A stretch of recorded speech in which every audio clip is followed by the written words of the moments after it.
കേരളം ഇങ്ങനെയൊന്നും ആകാനേ പറ്റില്ല. അതുകൊണ്ട് ഞങ്ങളുണ്ടല്ലോ ലാസ്റ്റ് വാർ പ്രഖ്യാപിച്ചു കഴിഞ്ഞു.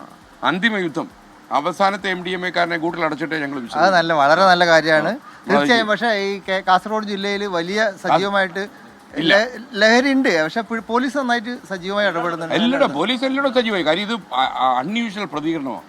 അമ്മമാരൊക്കെ പുറത്തിറങ്ങി തുടങ്ങി. നമ്മുടെ അവിടെ ഒരു ടോൾ ഫ്രീ നമ്പർ ഉണ്ട് ചാനലിൽ.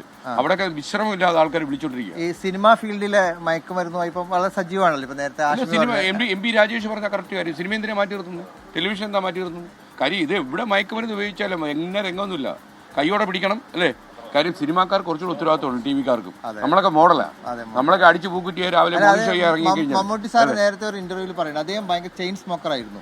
അദ്ദേഹം സിഗരറ്റ് വലി നിർത്താൻ കാരണം ഈ ആരെങ്കിലും ഇൻഫ്ലുവൻസ് ചെയ്യുന്നു. ഉറപ്പല്ലേ ഇൻഫ്ലുവൻസ് ചെയ്യും. ആ ഇൻഫ്ലുവൻസ് ചെയ്യുന്നുള്ള ഉറപ്പാണ്. മാത്രമല്ല സിനിമയിലും ഈ സ്ക്രീനിൽ വരുന്ന ഒരു പൊതുവെ മോഡലായിട്ട് ആൾക്കാർ കാണുന്നത്. ഇതൊക്കെ സത്യമാണെന്നാണല്ലോ ആൾ വിശ്വസിക്കുന്നത്. അപ്പൊ നമ്മൾ ഇപ്പൊ ചേട്ടൻ തന്നെ ചേട്ടാ ചേട്ടൻ തന്നെ ബീഡി വലിക്കുമെങ്കിൽ നിർത്തണം.